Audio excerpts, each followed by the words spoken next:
What I witnessed today was about 1,000 Democratic supporters come out and, without even thinking, I think half the time, just cheer mindlessly at their queen, Hillary Clinton. Well, that's what people do at campaign rallies. The gymnasium, we were told by the school that maximum seating capacity is 2,500 people. That includes all the bleachers and folding chairs on the floor of the gymnasium.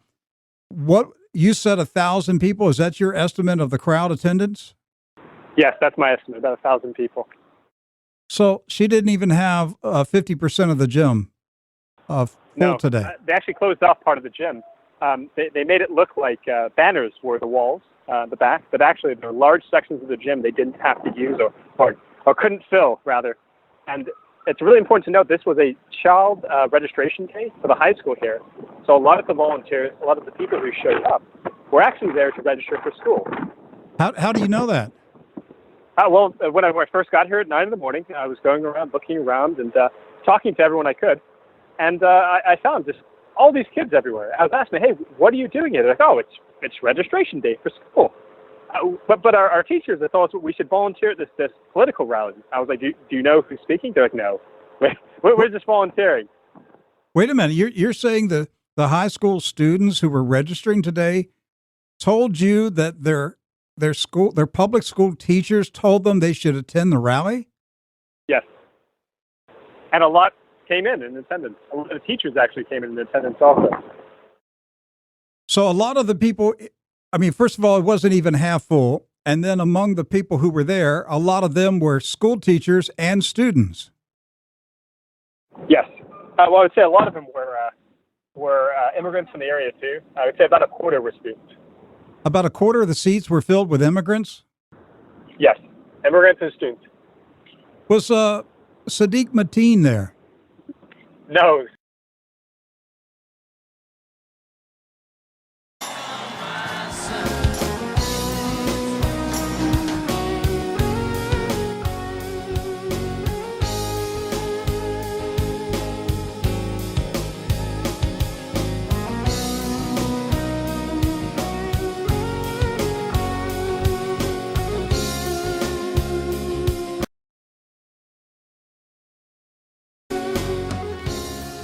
How are we all doing tonight, Florida?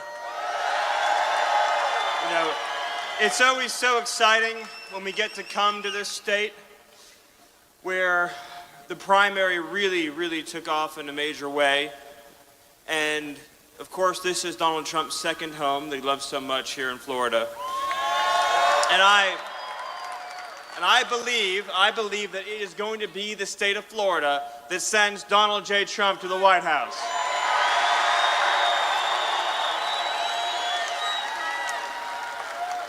Now, there are a lot of issues in this race that are very important to all of us.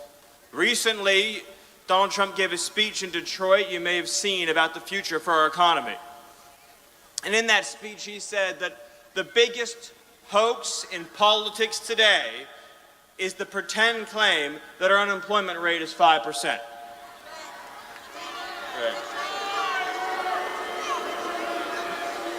I mean, 5%, folks. Let's think about this. So we've got 94 million Americans outside the labor force. In a city like Detroit, half of people aren't working. Nearly 1 in 4 people between the ages of 25 and 54 are not employed. 58% of African American youth don't have jobs. You have 40% underemployment for recent college graduates.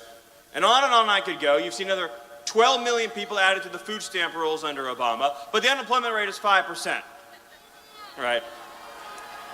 It is part of the machine, folks. It's part of the machine, the Clinton machine, the media machine, the donor machine that's trying to keep the working people down. Now, we've seen a few other issues this week that are worth going through. Now, how many of you have seen the headline today that the FBI wanted to investigate the Clinton Foundation, but Obama's DOJ said no? You've seen this, right? Now,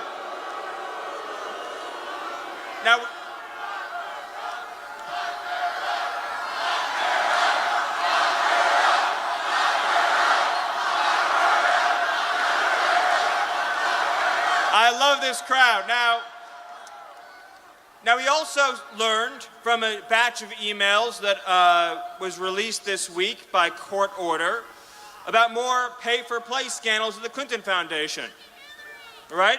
And so the way it works is you give money to the Clinton Foundation, or you give money for speaking fees to Bill, and then you get whatever you want. The world's your oyster. If you have enough money, if you own a big bank, you get whatever you want from the Clintons. And you know, folks, you see a lot of rhetoric. You see a lot of rhetoric in these races. But you know what doesn't lie? Money doesn't lie. And all the folks who've been driving this country into the ground are opening up their wallets to give to Hillary Clinton. They know the truth, which is that they own her decisions, and if she goes into the White House, they're going to own this country. Yep.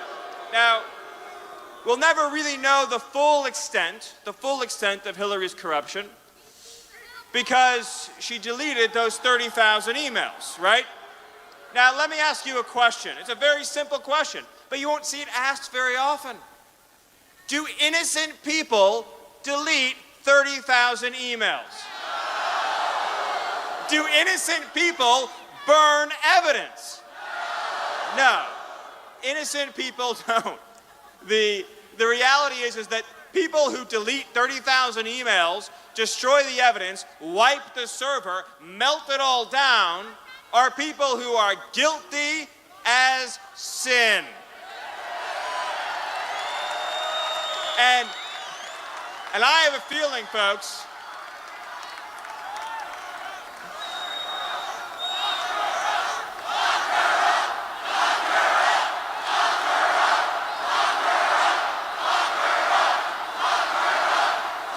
you know, folks, if President Obama really cared about national security, the first thing that he would do is indict Hillary Clinton.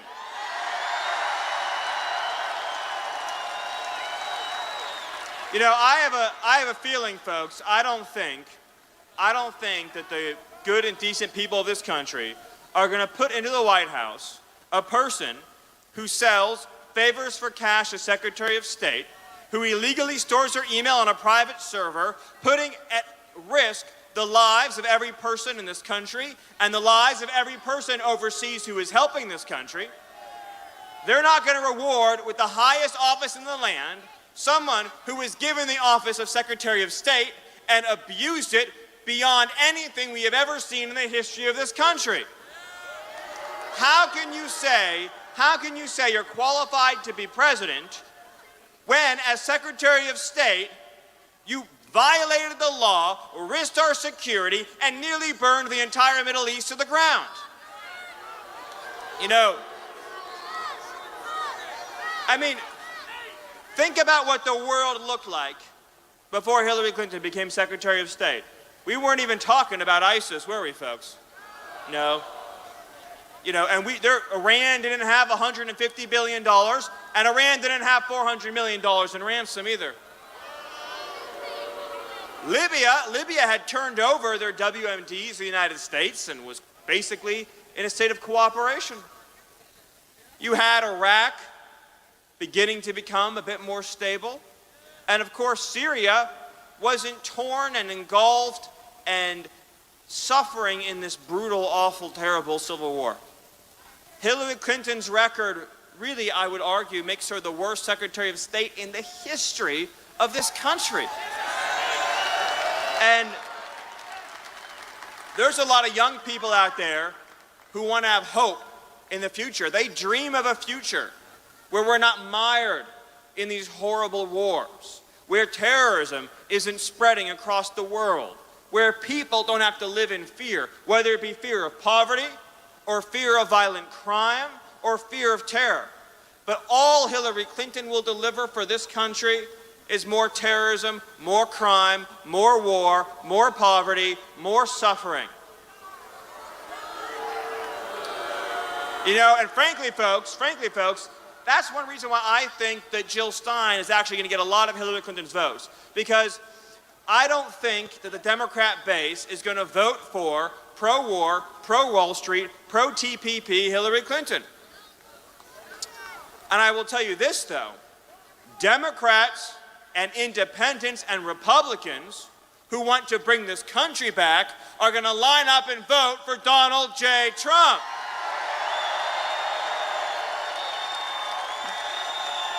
And let me tell you what they're going to get when they vote for Donald J. Trump. Let me list a few things. One, you're going to get a tax policy that's going to let you keep more of your hard-earned money. You're going to get an end to a government that takes your money and wastes it like it means nothing. You're going to get a VA system that takes care of and protects our veterans. Yeah.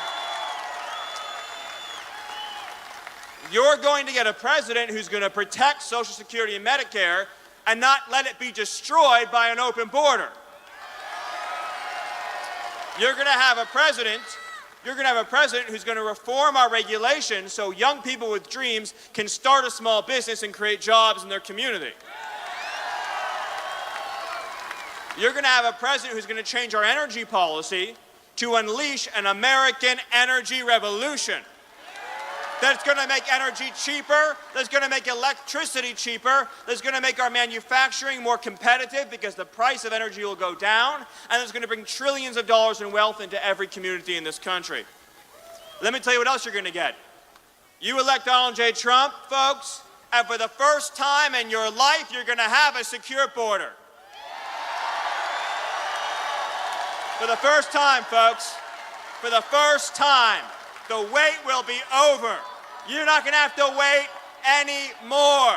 You're not going to have to wake up wondering, when will Washington do it? Because, folks, brick by brick, that wall is going to get built.